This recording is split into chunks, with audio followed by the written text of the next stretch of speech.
Good morning. Okay, so let's review what we learned yesterday and use it to some extent. Okay? So, what we learned yesterday is that there's an operator that does this. Okay? And this operator that does, well, it's really an operator that does, it has matrix elements when you go to a fusion channel, but it really does this. It unwinds. I didn't tell you how to get it, but there is such an operator given, well, or we define such an operator. We define a theory with such an operator. And it's, of course, just the exchange operator. And what we then found out is a way to write down the topological spin, which is this operator, well, which is the coefficient of this identity. And the way we found out how to write it is by taking a scalar product with another A line, like this, that goes like this. And this became dA, and this became this. Okay? Which we then decomposed into sum over this.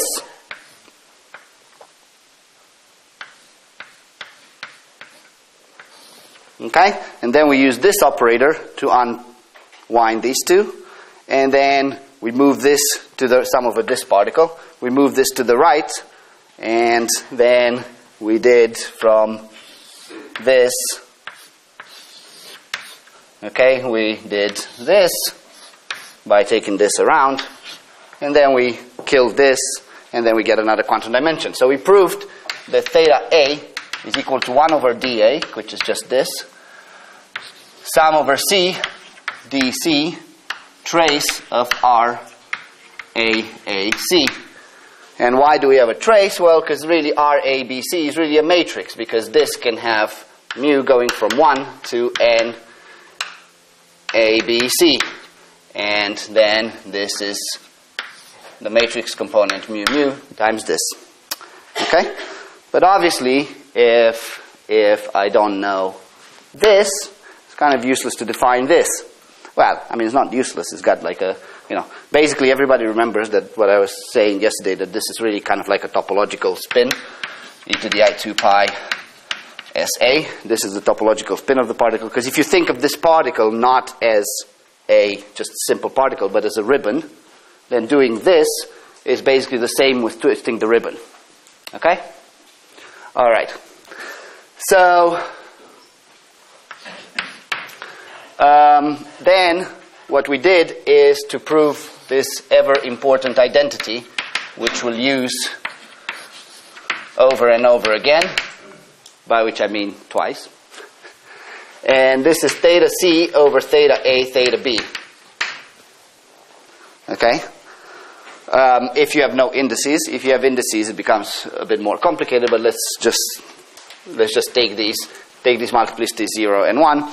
And this we proved, if everybody remembers, which I'm sure you do, by doing this and this with particles A and B, going to particle A and B, and then annihilate into C, splitting here from C. And what I showed is that this is the same thing as this.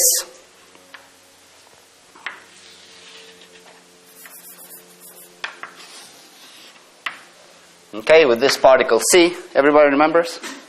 And then I said this is theta C, which is just this. Okay? And then I killed this to get a theta B. And then I moved this here to get a theta. I moved this here to get a something like this. Okay, to get another theta A, to kill this one, theta A, and then I got a double strand, so this is really kind of goes like this, right? Okay, and then I got 2 RAB, which is just this thing. RAB. And then that's theta C over theta A, theta B. Yeah? And then we define something that's very, very, very important, called the S matrix, which is very important, but it's very important and thought to give you everything about. I think I defined it as the other line going on top, but it doesn't matter. You can define however you want. Up to transpose. 1 over D, this is the S matrix, and this is the quantum dimension, total quantum dimension of the theory. Anybody tell me again what these DAs are? How you obtain them? Good morning.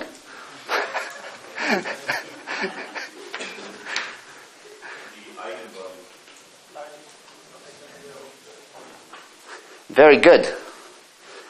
I love you guys. Okay, so this is the largest eigenvalue of the N matrix. And you can again, we try to obtain an expression for this S matrix.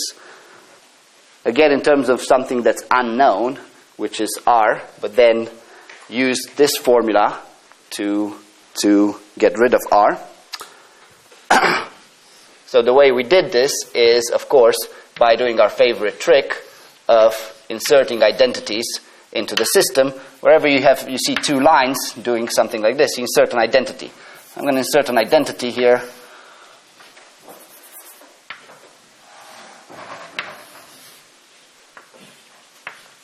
Okay? And that just becomes, this is just sum over C this just becomes RAB squared times some norm, which you forget about, because it'll come back, it'll kill. The norms, basically, it can't depend on the way you normalize things.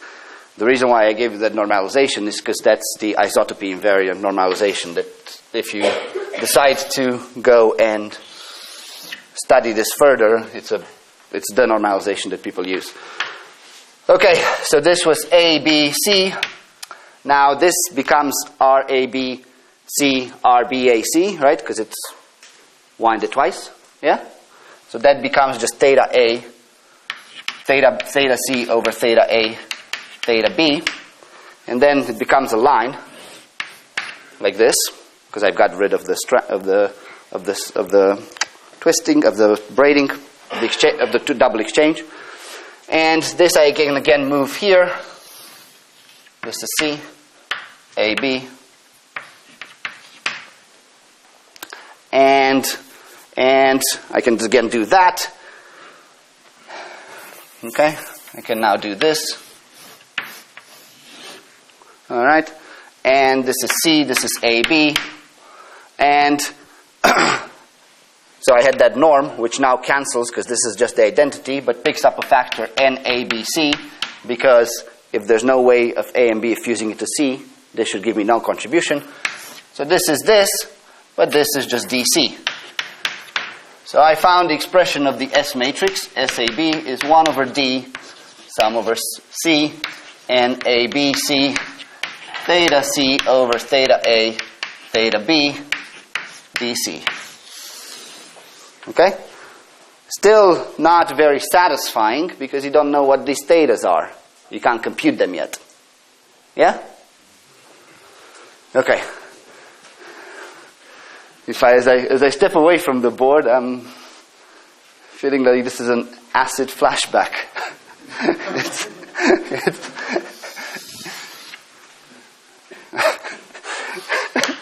Okay. So now the other thing that we said is that the following thing, XA, is equal to SAX over S1X times X. And S1X is very easy to figure out what it is. What is S1X? Come on.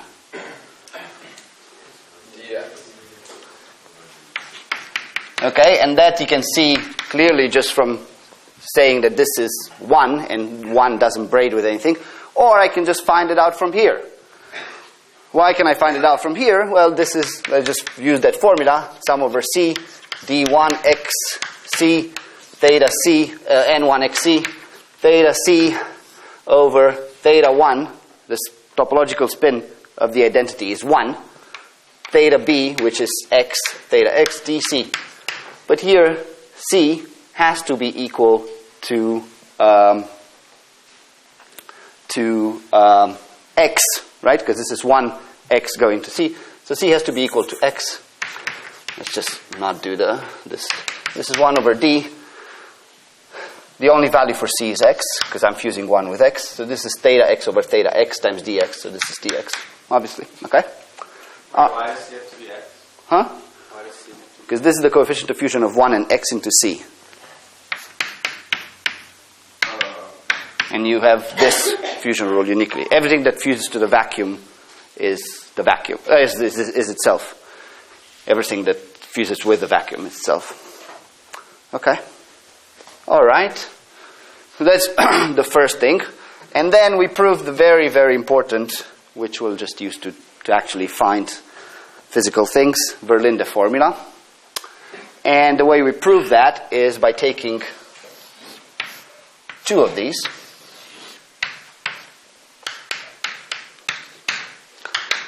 So this became, if I cut it here, what is the first one?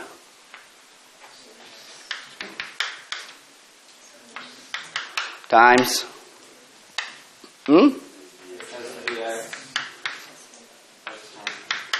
Very good. And that's the same thing as this.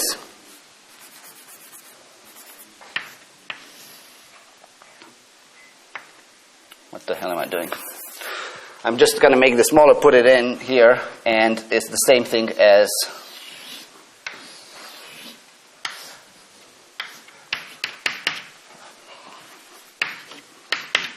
okay? And here I used again my favorite identity.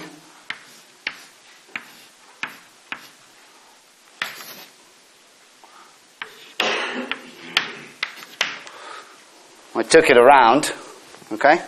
So that became equal to sum over C.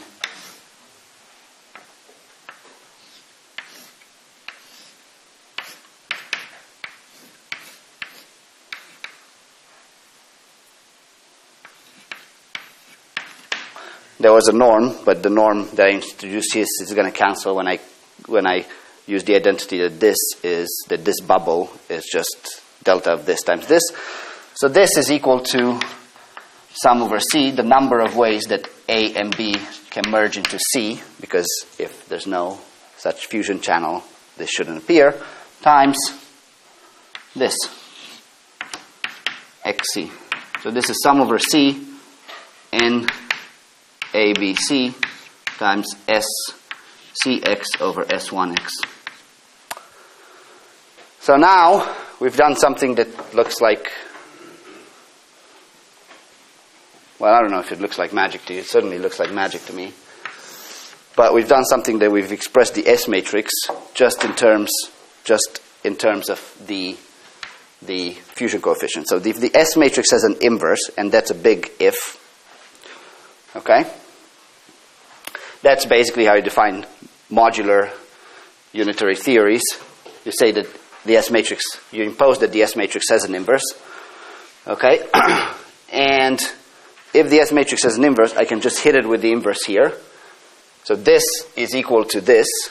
So then it means that NA, which is a matrix of, which is just the same thing as NA BC, the indices, which is NABC. So I have NA is equal to S matrix diagonal, a diagonal matrix which depends on A, S to the minus 1, which is also S dagger. And DA is a diagonal matrix, is the eigenvalues of A, obviously.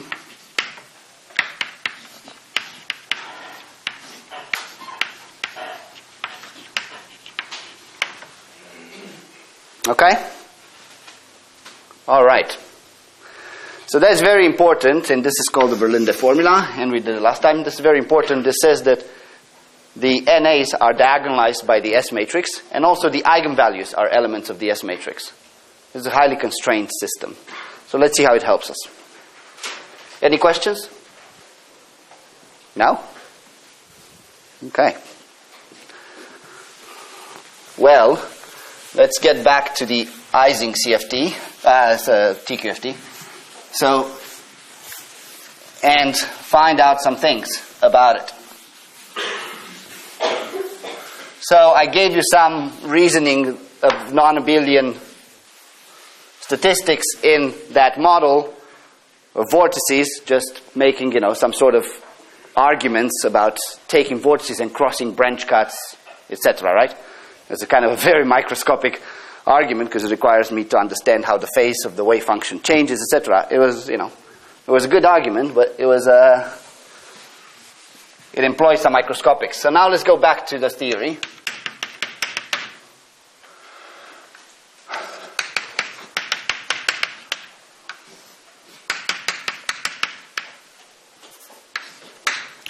Okay, can somebody tell me what the N1 matrix is?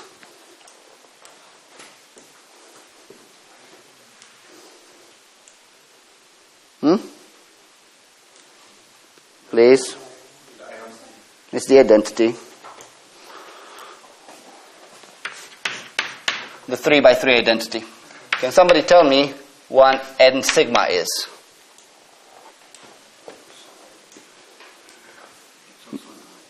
What's that? N sigma can't be an I.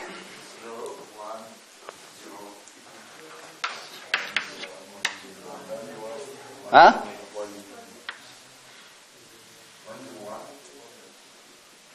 So let's put this.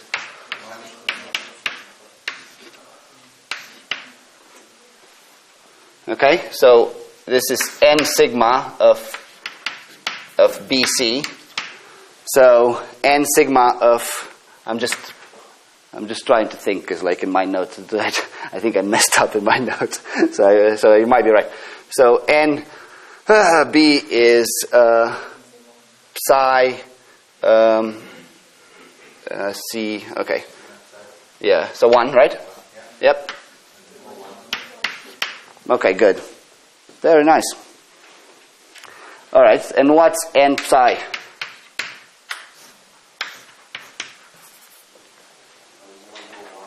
Huh?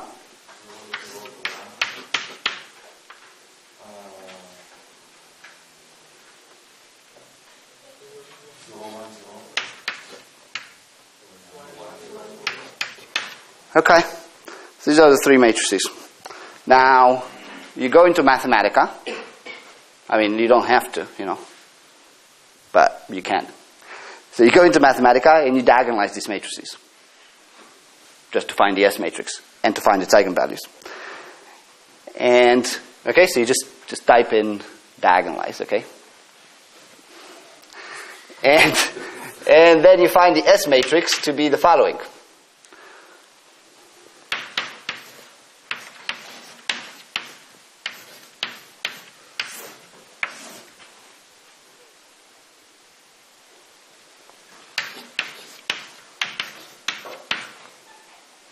Okay? All right. Well, is this nice? Well, I don't know. So what are the highest eigenvalues of N1? What's the highest eigenvalue of N sigma? What's the highest eigenvalue of N phi? Huh? Okay. Then what's the total quantum dimension of this theory? Square root of what? Square root of 4, which is 2. So you can clearly see it here. And then the first column of the S matrix, by the way, the S matrix is symmetric. I haven't proved that, but it's obvious if you just take these rings, move them around. Okay? So, settle down. So, what's that?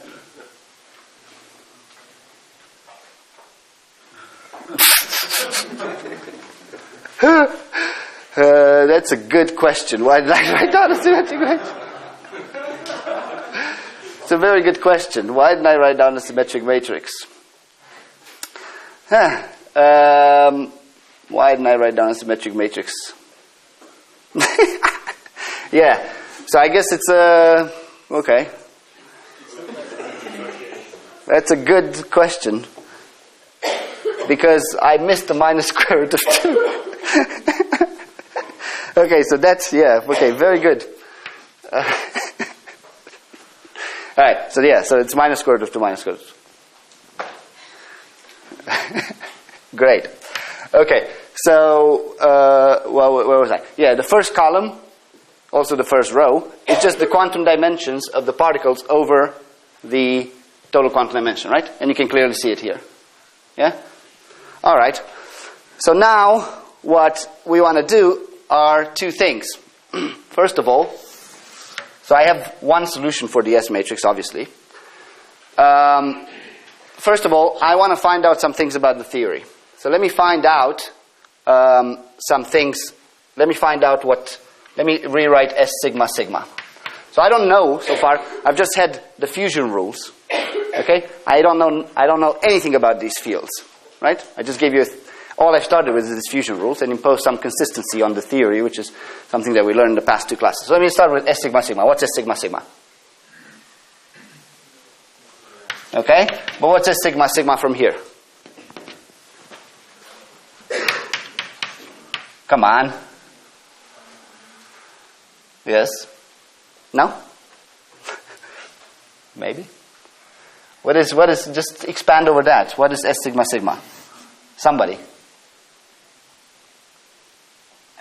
psi sigma sigma. Which is what?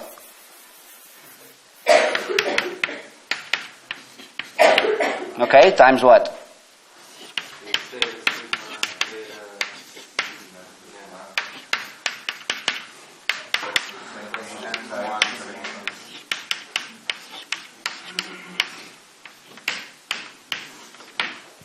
Okay? These coefficients are what? Come on, guys. Somebody who hasn't spoken, just speak up. Don't be afraid. Nothing's going to come out of the board and eat you. Yes? Sorry? So, sorry, say louder.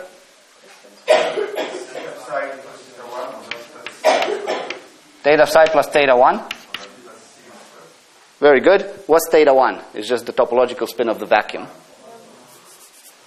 So what does theta psi need to be? So we found out that psi must be a fermion. Okay? Because SA is 1/2.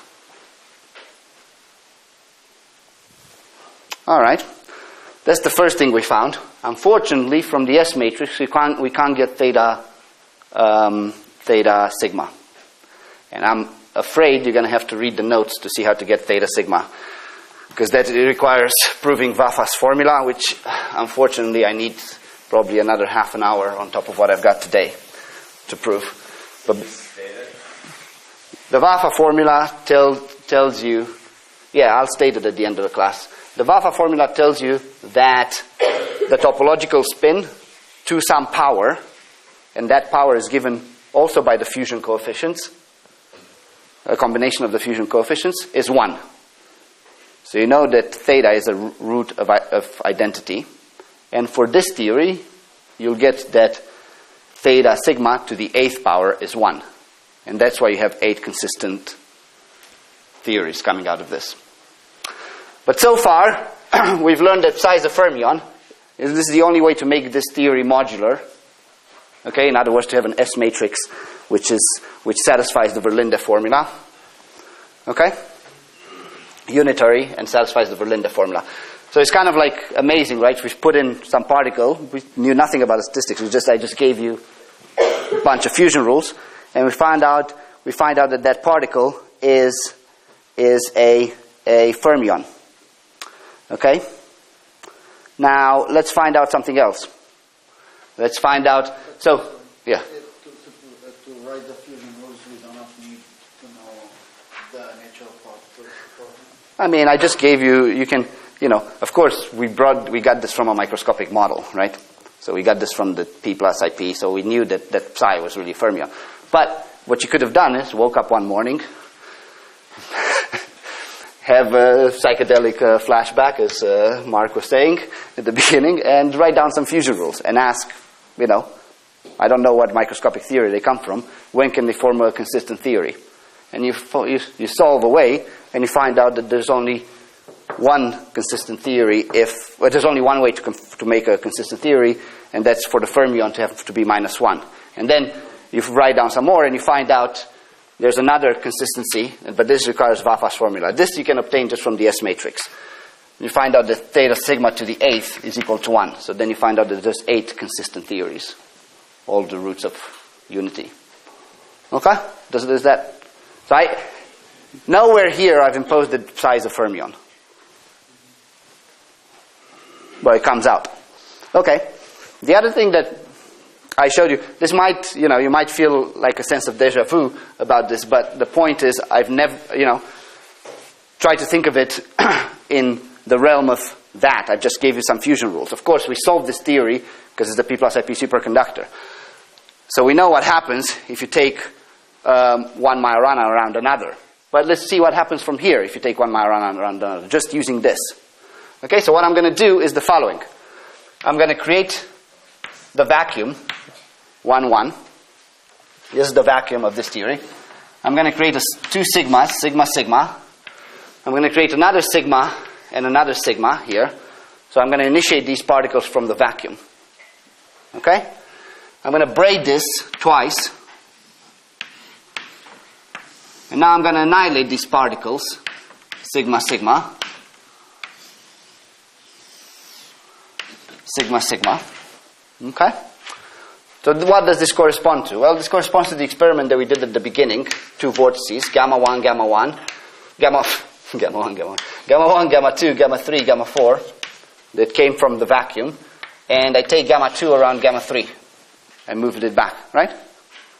And I've argued that by making you compute something that I'm sure everybody computed in their spare time, that this changes from the state if it started with 0, 0.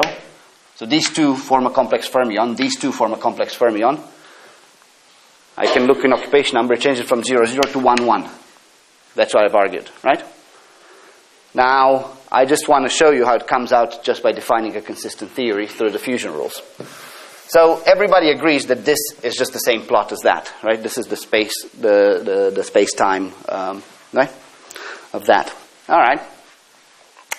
So now, first of all, let's see what we're going to compute is amplitudes, right? So let's see what the amplitude of this going into the vacuum is. So let's see what the amplitude of this going into 1, 1 is. Yeah? So if this is 1, I'm just going to rewrite this. So as we said, 1s can just be deleted, right? So this A bar going to 1 is the same thing as this, right? Because 1s are just deleted. There's no. So this is just this.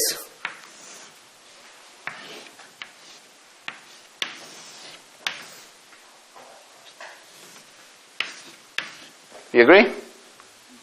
What is this?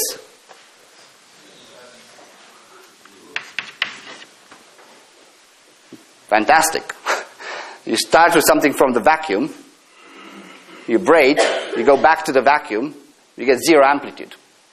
Why? Well, of course, this will have amplitude unity into psi psi. Okay? Let's. What's that? Well, this is a. So in the same sense that I call this a state, I'm going to take the scalar product with another with its opposite state, and it's just an amplitude of well. Sorry? How do I know that there's a... So if I define these as states, I just say that the scalar product has got a probability interpretation. I mean, if I define the R matrix, I could just do this. I haven't defined the R matrix. I could just, I mean, I defined the R matrix, but I just haven't told you how to compute it. I could do this, and then I could tell you that this, I wouldn't have to take the scalar product. I could just tell you that these two have to be in the state psi. So I wouldn't have to take a scalar product. But I haven't told you what the R matrix is, really, so I'm going to just... how to compute the R matrix, because you don't really need it, actually, it turns out. But so I'm going to just make these go into psi and see if that gives you 0 or not. Okay? Yeah? Isn't there any process that starts in the vacuum and then in the vacuum is supposed to have this in the vacuum? Well, no. So here's the thing. So this process, so this is 0. Okay? But this, so that is 0 in a sense that these two Majoranas, if I braid this with this, and I go to vacuum, is 0. But these are local vacuum. Okay? This process is non-zero, which we're going to compute right now. And this will answer your question, actually. Well, I'm going to answer it. Okay?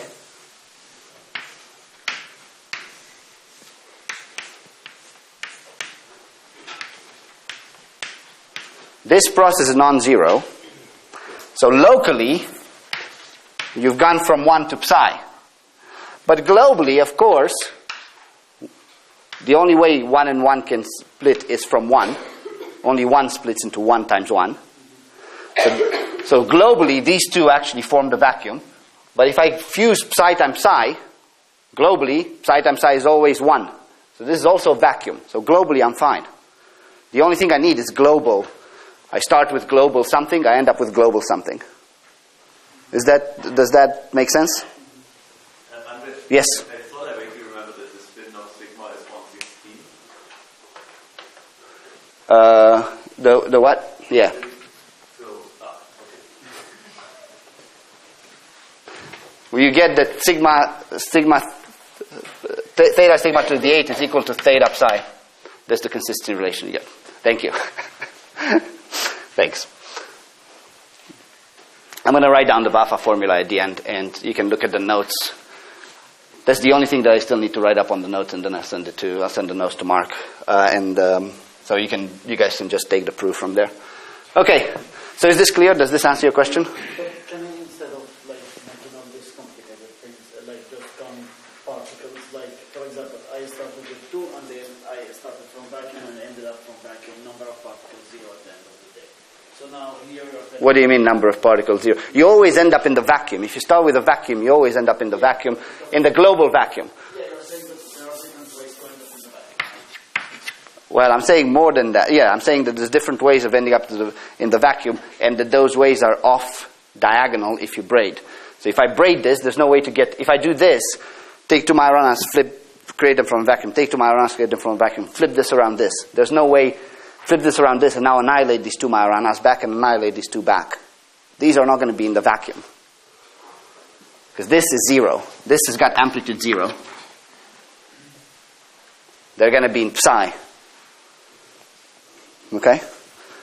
So if my states of 2 Majoranas, of 4 Majoranas in the even fermion sector are 0, 0 and psi, psi. So if I start with this and end up with this, the braiding matrix is sigma x. So it's off diagonal, it's non-abelian. Okay? So let's prove that this is non-zero and it's got amplitude 1. Okay? So we can prove this. How can we prove this? Well, what we're going to do is, so we want to prove that this is non-zero and it's got amplitude 1. So what we're going to do is take a scalar product again, and I'm going to take the scalar product here with a field psi. Is that what I'm going to do? Yeah. Yeah, a scalar product with a field 1, and compute the amplitude of this diagram. So if it's psi, then obviously it should have a scalar product with a field psi. I'm just contracting it like this, right? I can't contract psi with 1. I can't do this, okay, because that'll give me 0. But because the end state of 2 Majoranas here, that nucleated from vacuum braided, is different, right? So I'm just going to compute this diagram. As annoying as you think as you think it is. Okay? So let's see. Okay. First, let me not compute that diagram and compute this. Okay? Let me not annihilate them and just compute this. Sigma, sigma, sigma, sigma.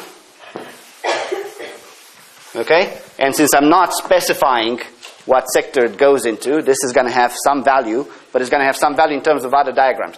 It's clear that once I contract things, this is just a number. This is still a state because I haven't contracted anything, yeah? Here. Okay. So this one, I'm going to do my favorite thing and insert here a identity. And the only two channels for sigma times sigma are 1 and psi. So let me just insert here, in the end I want to compute this. Let me just insert here the identity. And that's just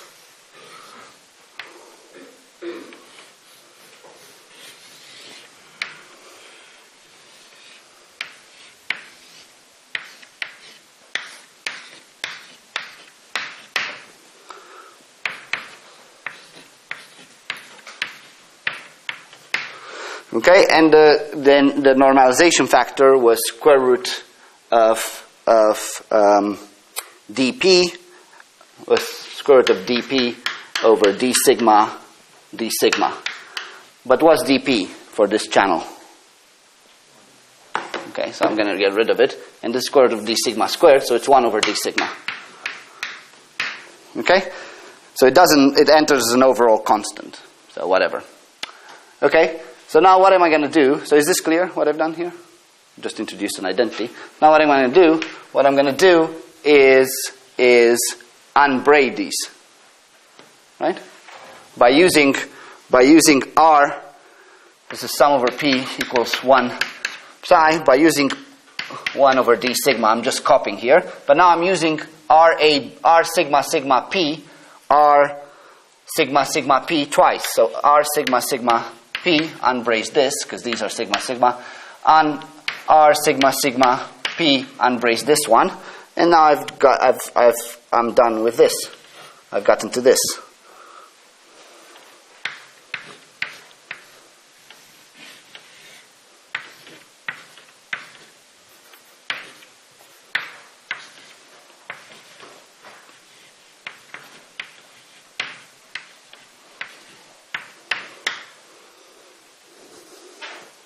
Okay, is that clear?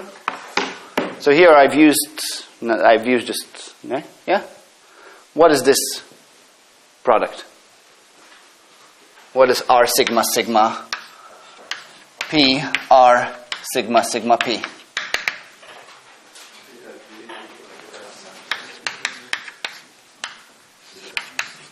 Very good. So why don't I just write it down?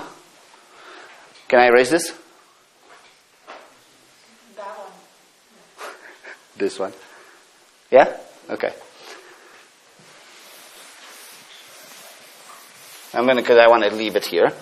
So this is just sum over P is equal to 1 and psi of theta P over, I'm going to take d sigma theta sigma squared outside. Theta P times this diagram.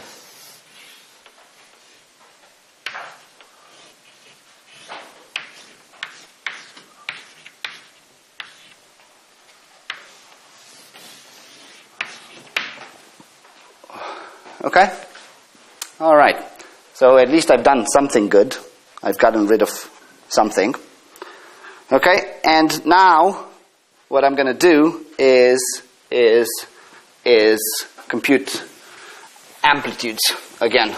So I've gotten rid of that. Okay, so let's just think about it.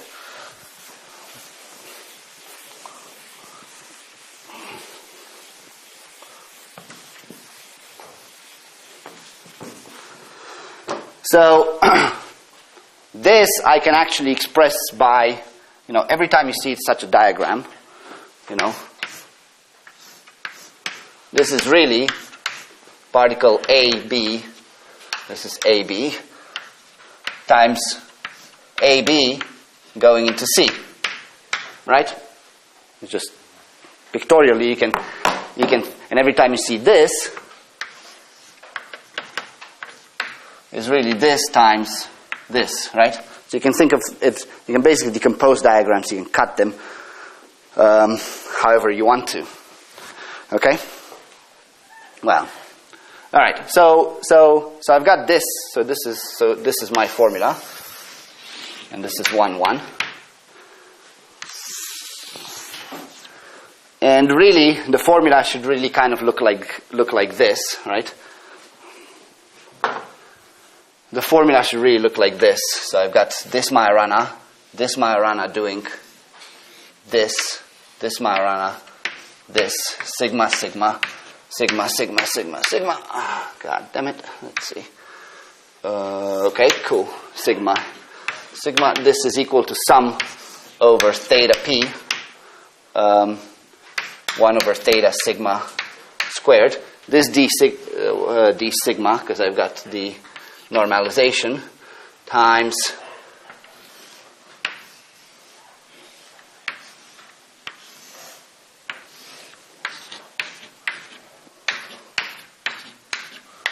right? That's this thing is just this thing times 1, 1.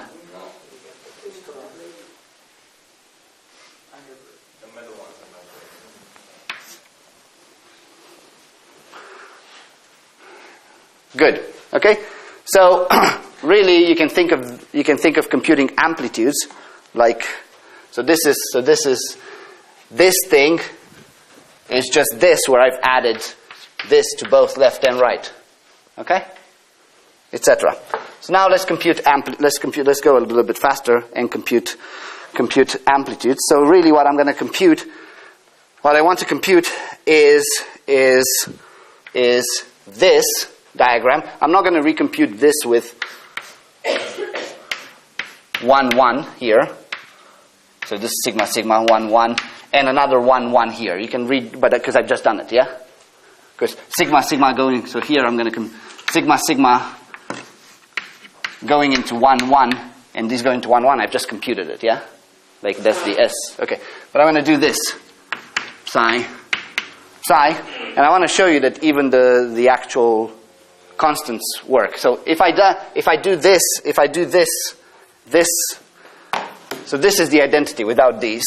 If I now add scalar product, this comes with a normalization factor, okay? And the normalization factor is, each of these comes with 1 over d sigma to the 1/2. Why? Because each of these comes with d1 over d sigma to the 1/4. Okay? So this comes with a d sigma to the 1/2. This comes with the d sigma to the 1/2. This comes with the d sigma to the 1/2. This comes with the sigma to the 1/2. So really, this I'm going to compute.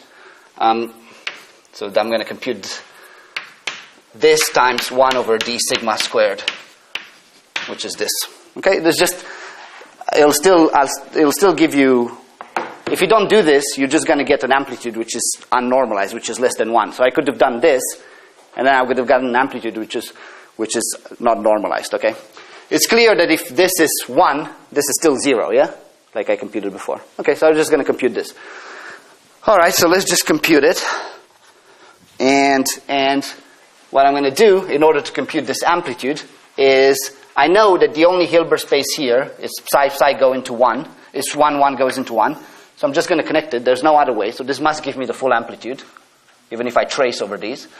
And psi also can only go into 1 by the fusion rule. So I'm going to connect these. Yeah? Because I know that there's no other fusion channel. So this must give me the full amplitude. Okay? So really, the thing that I have to compute looks like a very nice thing, which looks like this. A graph that looks like this.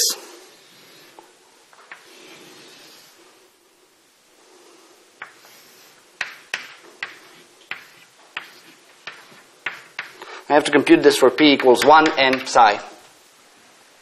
Okay?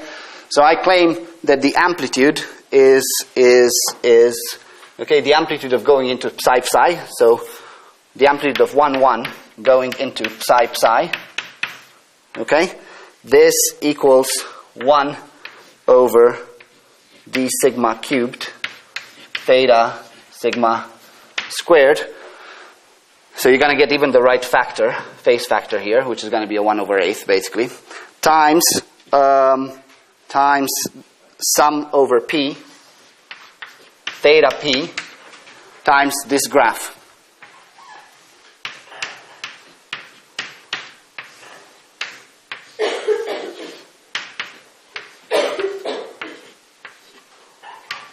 Yeah? Everybody agrees? I'm going to give you like a little bit of time to agree. Does everybody agree? This goes into vacuum, but the vacuum, this is a 1 here, right? But I can just erase this line because it's the vacuum, right? So this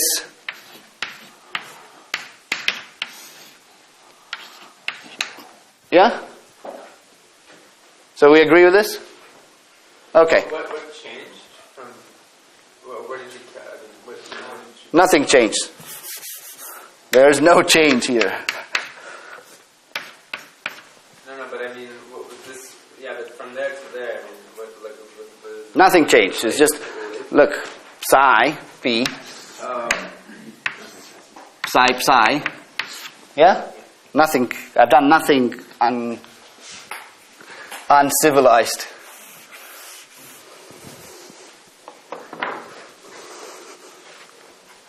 Is that, yeah? Okay, so let's just compute this damn thing so I'm just going to, the amplitude of going from here to here is this. And I'm going to compute this thing. So let me just erase some stuff.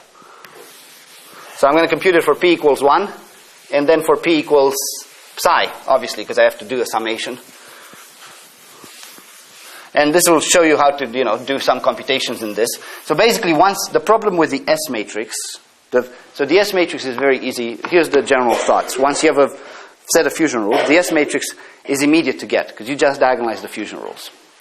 However, the S matrix gives you less information than the R matrix in the sense that the S matrix just tells you how these things go back into themselves. It doesn't tell you if I wanted to know a fusion channel going here, right? So I have A and B, and this is B bar, and this is A bar going like this, or A going like this. Okay? The S matrix just gives you particularized to this fusion channel, to B1. So it creates them from the vacuum, puts them around, and brings them out to the vacuum, which is the reason why I could get the vacuum braiding my around to vacuum amplitude very easily. It's just 0. But really, the R matrix is the one that gives you more information, because that tells you the phase for RB going to channel C. But the R matrix is much harder to get because it involves solving the pentagon equation, and what I'm going to tell you at the end, the hexagon equation. So we're just going to do this. So I'm just going to show you how to get this non-abelian statistics, etc., without just from the S matrix, but that requires a little bit more work. Okay, it's still not nearly as much work as is required to solve the pentagon and hexagon equations. Okay, so let's just solve this for p equals 1. So p equals 1 says this, and I'm going to do this a little bit fast. Okay? And I'm going to get rid of this guy because it's 1. So this is the same thing as this.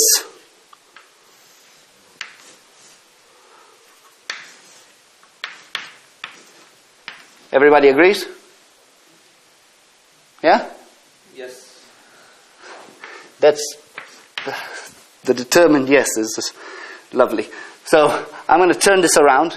Once I don't have ends of diagrams, I can just rotate the hell of them because these are just numbers that I'm trying to compute. I'm going to turn this around and make it this.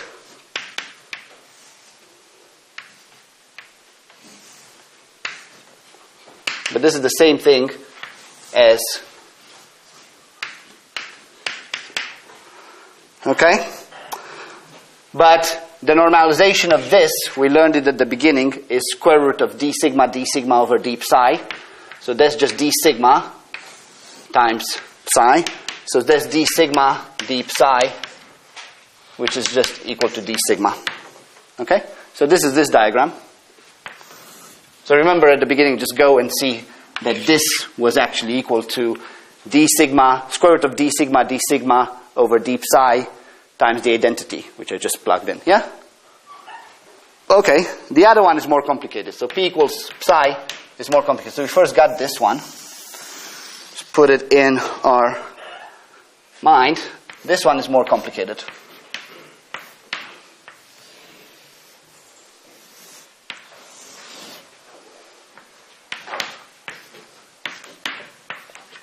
Okay.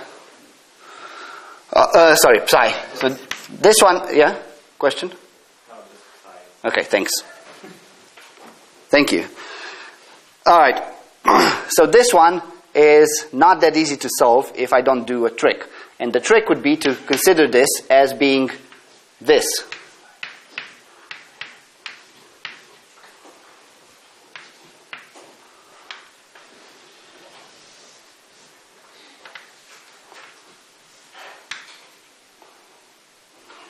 What the hell am I doing? Okay.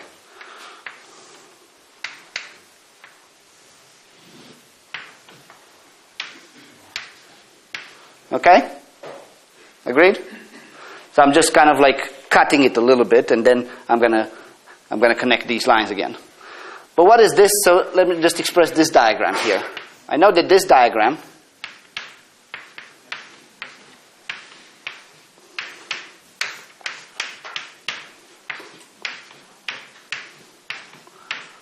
this is just d sigma.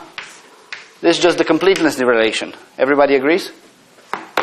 This, I've just sum over both channels, and this is just the completeness relation. So let me take this damn thing without this, take this, and stick it onto both of these. Onto the left and right side of this, yeah? So take this thing that you can see, and just stick it onto both of these, onto the left side and right, yeah? And what you get then is the following. This, when I stick it to this, I get exactly what I want to obtain. So I get this.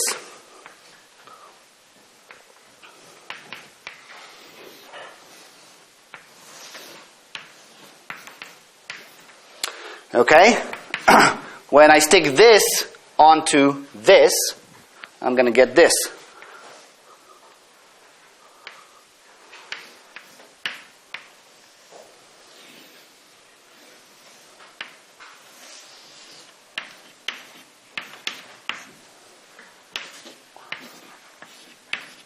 And this is equal to d sigma times this.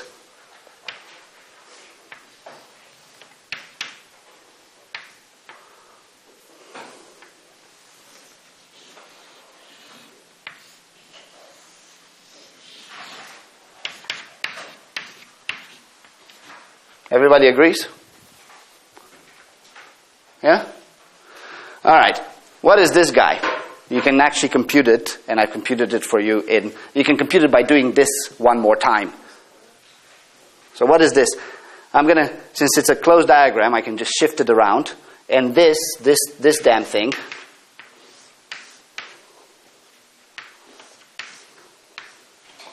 is equal to this.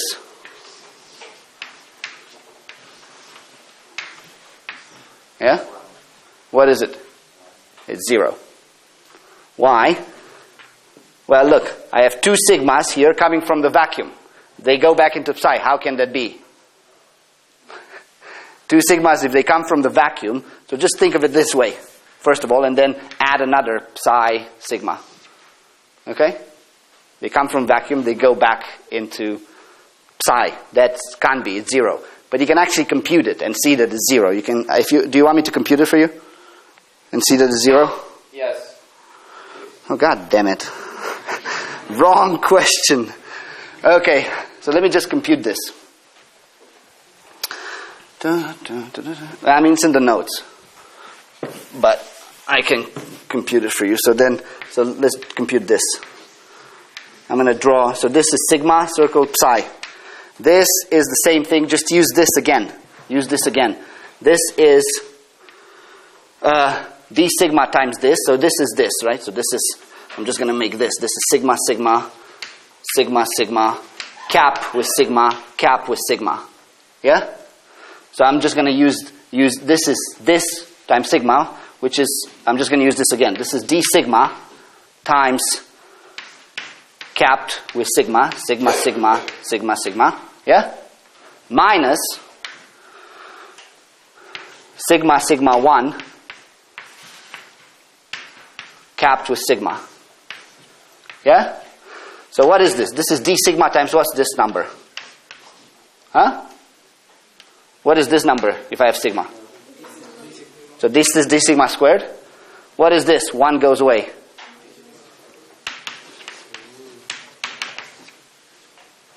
Voila. Okay? Alright. So far, this is 0. So we've agreed that this is 0 now, right? So this is 0. So then this diagram that we want to compute is just equal to minus this diagram. Yeah? And this minus is important. Because before we saw that S sigma sigma, when we wanted to compute it, becomes 0 because I have 1 plus theta psi, right? And theta psi was 1. But now I'm going to get exactly 1 minus theta psi. Because this, okay? So basically that's how the thing is going to come out. Okay, so I've established that this is equal to this. So now I can just kill, so this is minus this thing that I want to compute is minus this. But now I can just kill this 1.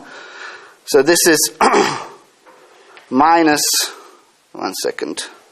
This is, let me just not make any nonsense mistake. This is minus psi, sigma, and another sigma. Yeah? I did? This is very nice of me. So this is minus d sigma. Yeah? Yeah? Okay, brilliant. So now I know what happens here. Now let's just do it. So this is 1 over d sigma. I'm going to compute this amplitude. 1 over d sigma cubed, theta sigma to the second power, times theta 1, which is 1, times d sigma. There's just d sigma, because this value is 1. And then I'm going to get minus d sigma theta psi. Yeah? And this minus is important, because obviously theta psi is minus 1. Okay, so now I'm going to kill this. 1 minus theta psi, d sigma squared. Theta psi is minus 1, so this is 2 over square root of 2 squared is 1. So this whole thing is 1 over theta sigma squared. Yeah? Clear? Is it clear or is it not clear? Because I can go back and, Wait, I thought you said that thing should be 1. Well, it's a phase. It's the amplitude is 1. Theta sigma is a phase. So you get even the phase. So all right, let's back up. So I proved that 1, 1, so you get much more than what I told you. 1, 1 going into 0, 0, 1 going into 1, 1 upon braiding is 0. We've proved this, right? That's just because S sigma sigma is equal to 0. Now I proved that 1, 1 going into psi psi is a phase. Right? So that means it's got amplitude unity. So first of all, I take a Majorana, I create 2 Majoranas here. Gamma 1, gamma 2, gamma 3, gamma 4. I start with the 0, 0 of the complex fermion here, the complex fermion here. I take it around, I end up into state 1, 1 fully. But I end up with a phase. And that's, even the phase is also important. It's not the non-abelian braiding, but it's the phase on top of the non-abelian braiding. The non-abelian braiding is sigma x, because I go between, it's clear that it's sigma x, right? In the representation of these two states. Okay? And I get also a phase, which is this one, which, we couldn't obtain easily from this vortex formalism that I've done. Right? I mean, we had to make that bullshit argument that I made with doubling the layers, etc. Everybody remembers, right? Okay. So that's what you get. This is just a phase. And of course, you can do the same thing. You can reverse this. You can start with psi psi and go into 1 1, or you can start with 1 psi and go into psi 1, etc. You can compute all those amplitudes, and I won't do it for you, but you can just take the time and play around. Yeah? Okay. The last thing that I want to do, well, one of the last things that I want to do. Wait, so can you figure out what theta sigma has to be from these sorts of No. things? You have to know, not from this. So I figured out what theta psi is, right, from the S matrix. But theta sigma is a bit more subtle. You need Vafa's formula, which I don't have time to. So Vafa's formula basically tells you that the product over all the particles B, theta B, to some number, which is related to the fusion coefficients, is 1. And if you put A to be sigma, what you'll get is that theta sigma to the 8th is equal to theta psi. So that's how you figure that there's 8 theories. I thought I would have the time to do it, but I don't have time. But it'll be in the notes very explicit, so just look there. But in any case, I think the non-abelian braiding is the more important thing anyways, which is clear here. This is kind of important because I've talked about the 16-fold way, etc. So that will show it, but you just have to, just read, take half the time from your otherwise, and my otherwise busy drinking schedule, and just read the notes. Okay. So, so the other things that I'm not going to be able to do is examples of how to solve the fusion categories and the braiding categories for Fibonacci. I'm going to show you the braiding, how to get R. But I'm not going to be able to do the fusion category and the braiding categories for Fibonacci. But they're all explicitly obtained in the notes. Like very explicitly. Like probably more than you'd want. Okay, now what? Yeah? Sorry, so if we just look at half the diagram, and I interpret that as somehow braiding is related to changing of Bernevig parity? Exactly.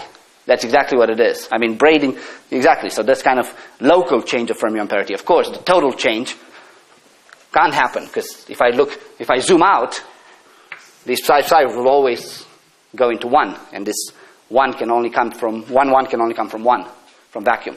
But locally, that's exactly what it is. So you take these two Majoranas, braid it around like this.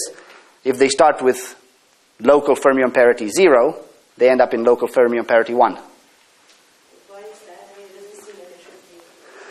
Well, that's kind of...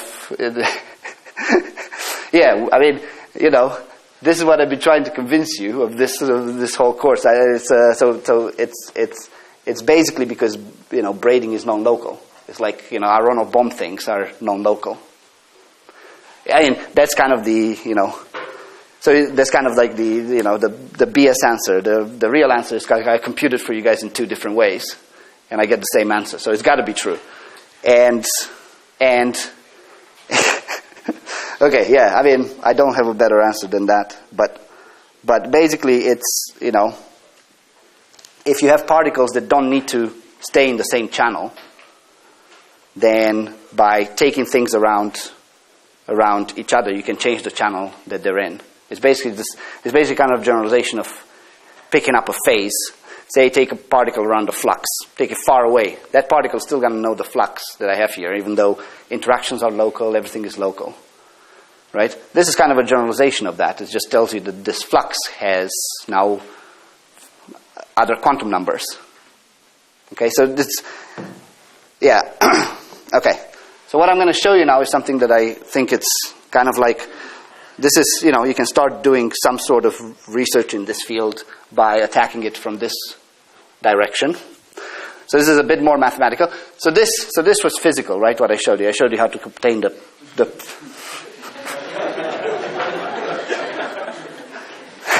you don't need to hurt my feelings like that.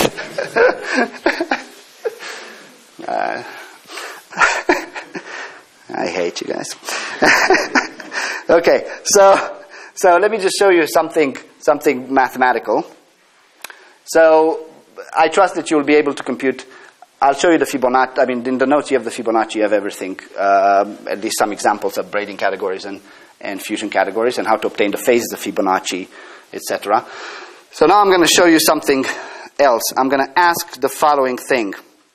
I'm going to go to my fusion rules, E times E. So I have 1 and E particles.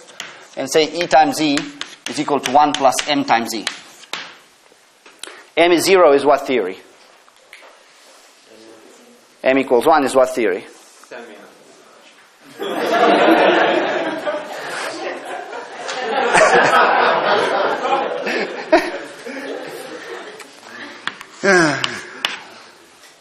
In the what is it? Yeah. In the age of universal deceit, telling the truth is revolutionary. Thank you, Ilya. No, it's Fibonacci.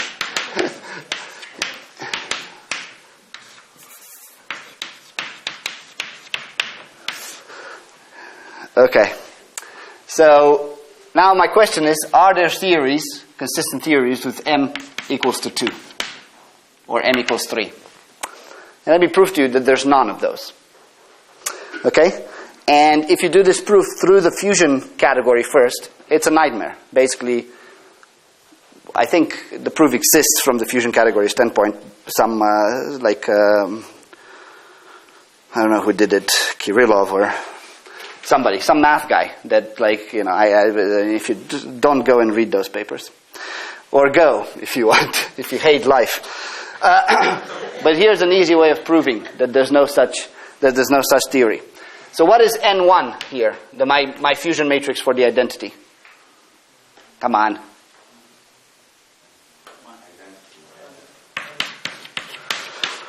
What is NE?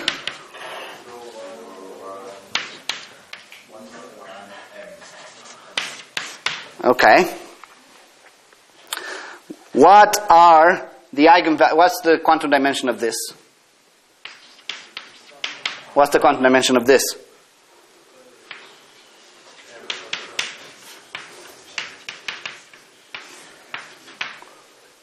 Okay, is the highest eigenvalue of this. The other one is negative, so you know it's not the quantum dimension.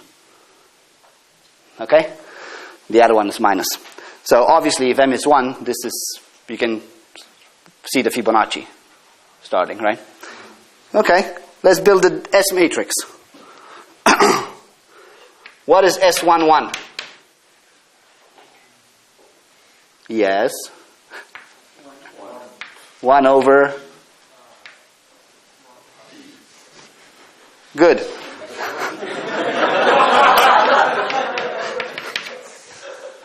I'm gonna miss you guys. What's SE1? Well, it's 1 over D, sum over NE1 into theta C over theta E, theta 1 times DC. So if I have E and 1, what is C? Huh? What is it?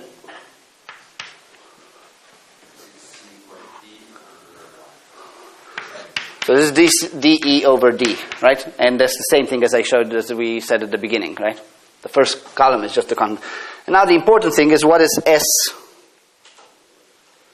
What is SEE?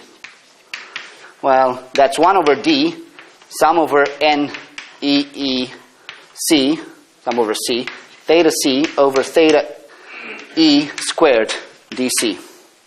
Okay? So that's NEE going into 1 is what? NEE going into 1 is what? Okay, so what's theta 1? Okay, plus what's NEE going into E?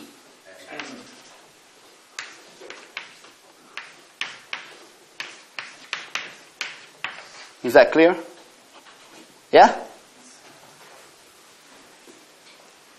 We agree? Brilliant. So let me rewrite the S matrix.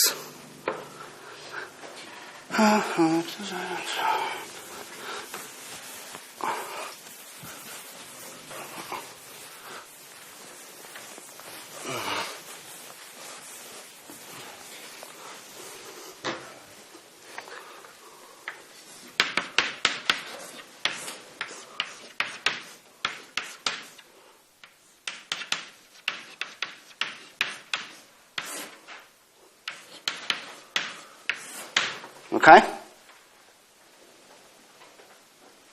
So now you can already see that there's an issue. That I can't have theories with high multiplicity. Can you see it?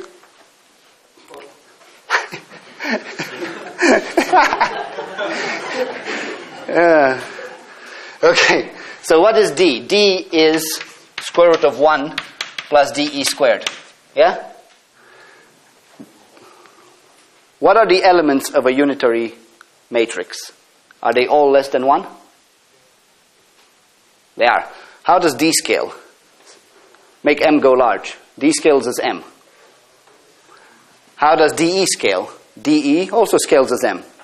But here you've got M times M over M. So this element is going to become infinite.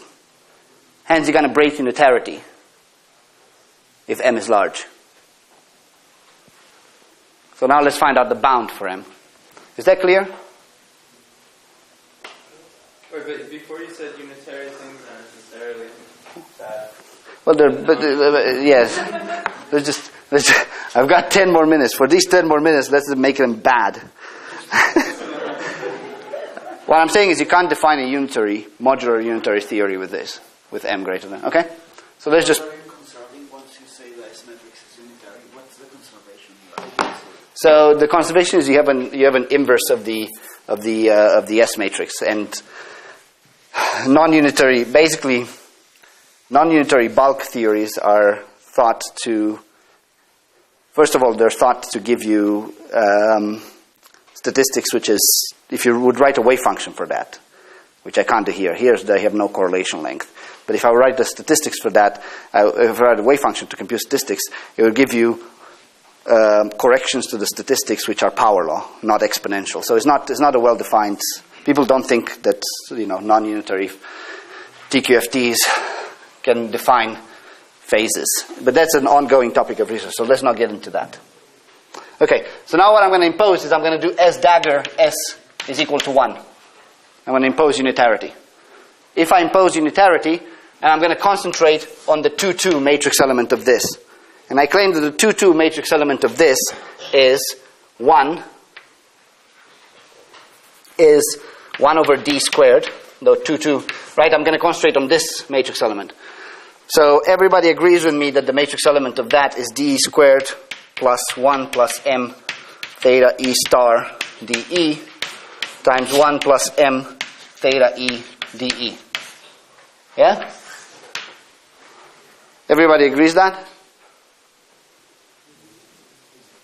Huh? Yes, no, maybe. Okay. And that has to be equal to 1. Everybody agrees? It's unitary, right? What's that? Where's the theta e to the power 4? Oh, no, but that's theta e star. Okay, good. Very good. Thanks. Okay, so we agree? All right. So that means D is 1 plus D squared. D squared. So that means that 1 plus M theta E dE star times 1 plus M theta E dE is equal to 1. Expand this. Okay? And this will give you 1 plus M dE theta E plus theta E star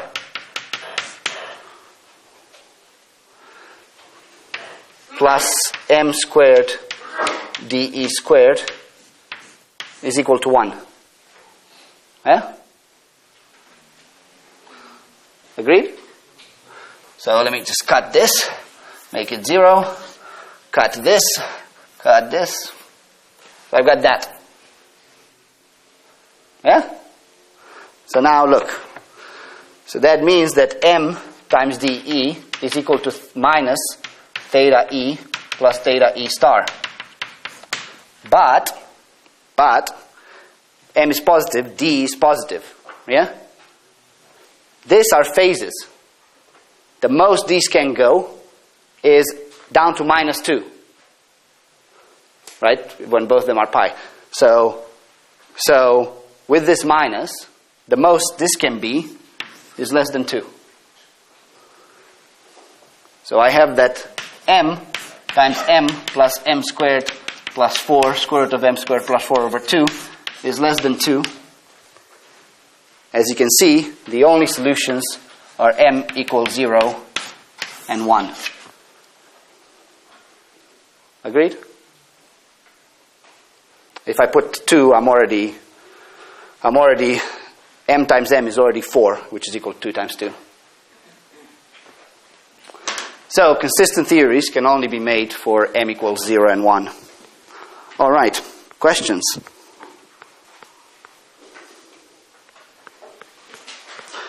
So now I'm going to show you how to build, in the last 5 minutes, how to build the R matrix. That's another set of consistency equations, but they involve already having found the F symbols. And in the notes, I build all the theory for Fibonacci and semions, okay? And also for the Ising. So is this clear? Any questions? I really still don't not understand Yes. why this requirement of S matrix being unitary. Because you want to be able to invert things. If it's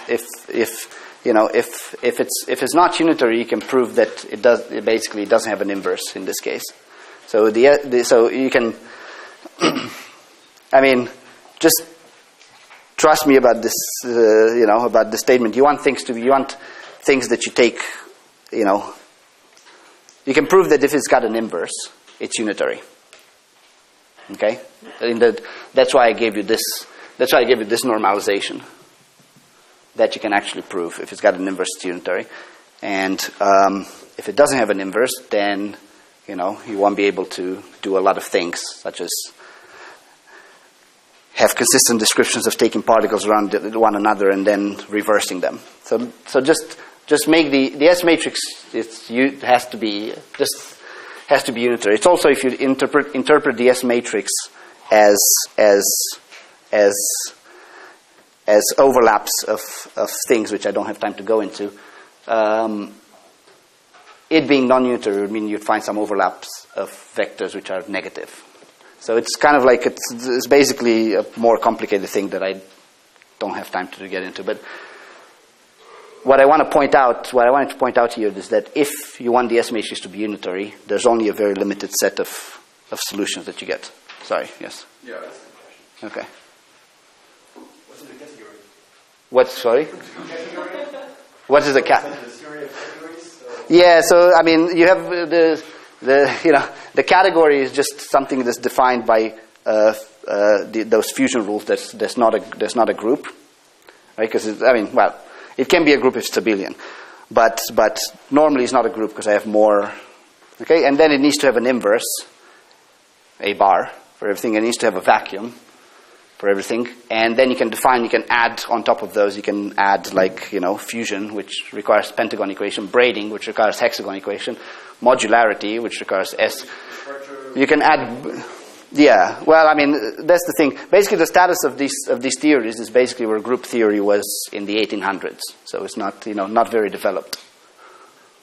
Yes. Is there a smaller subset of data that you can use to derive everything else, like from the S matrix and the M matrix? So that's an unproven conjecture. So yeah. So basically, the unproved conjecture is that certainly for all the examples that we know, knowing the S matrix and the T matrix are just these phases. As I showed you already, the S matrix doesn't give you theta sigma. So you have a matrix called T matrix, which is just theta 1, theta B, theta, all the thetas in diagonal. That's called the T matrix. And that matrix, the conjecture is that knowing S and T matrix completely defines the theory. So you get the same number of solutions of S and T that you would get from solving the fusion and the hexagon equation and imposing modularity on the theory. So that's the conjecture, and I've taken that standpoint. That's not a proven thing, but certainly proven by example so far. Sorry, what's the other? There was any other? No? Yeah, I mean, we can define it in terms of like math talk, but I don't know how to. So, so I think it's the same. Yeah, you can. If you look at Kirillov's papers, you find all those types of talk. But basically, I would suggest that you learn it in terms of pictures because it's much easier to compute things. Okay. So let me just tell you the last thing, how to get the R matrix, and then we're going to close. So the R matrix is subject to the same type of consistency relations that the F matrix is. So the R matrix, again, does this.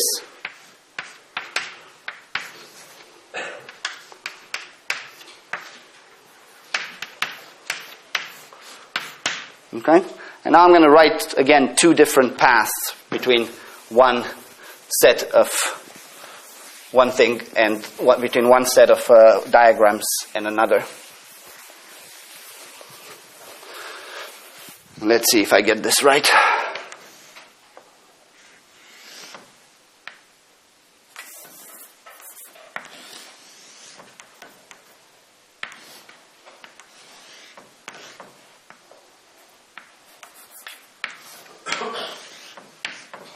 Okay?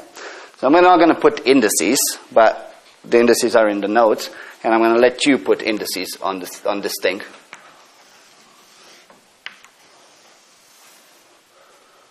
Actually, this, yeah. Okay, I think this is where you start from. It doesn't matter anyways. And I want to get to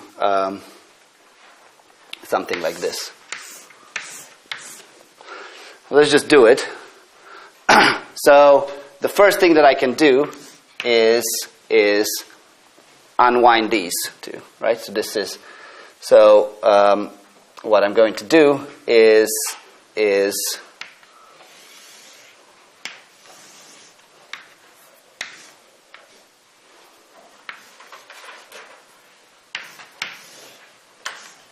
and which matrix is I required to do this? What? Which one? R matrix here. So here I have a fusion channel, so I just put the R matrix here. Yeah? Now I can't untwine these because these don't have a fusion channel yet. You agree? Because this goes into this one. So now what can I do to make this go onto this and have a fusion channel? Make an F move.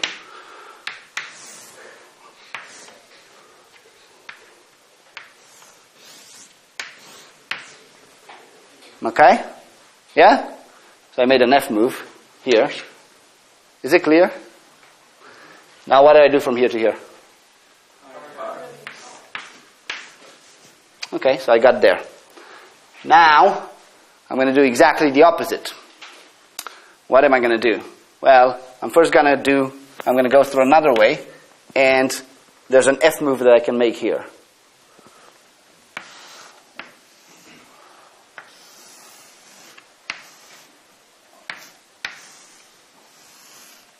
Is it clear to everybody that this is an F move? Just an F move here. Yeah? Now what can I do to this? Well, this, I can notice that this is identical to this by taking this thing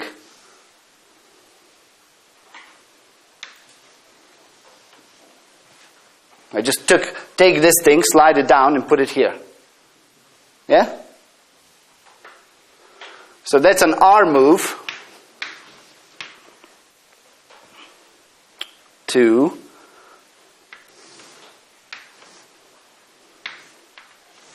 this. You agree? Yeah? And what do I need to go to do this?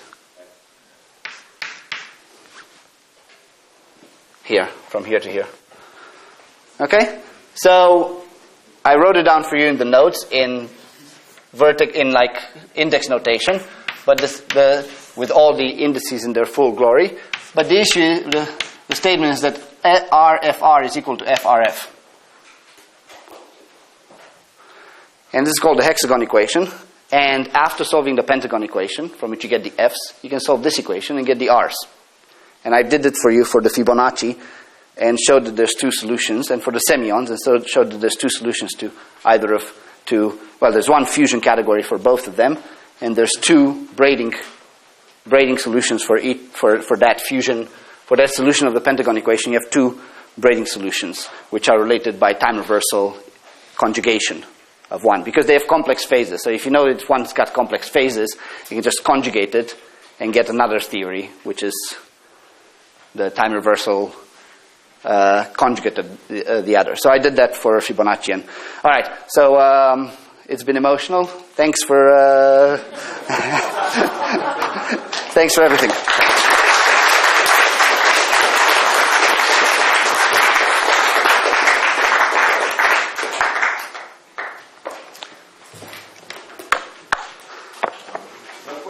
Oh, okay. Yeah, no questions.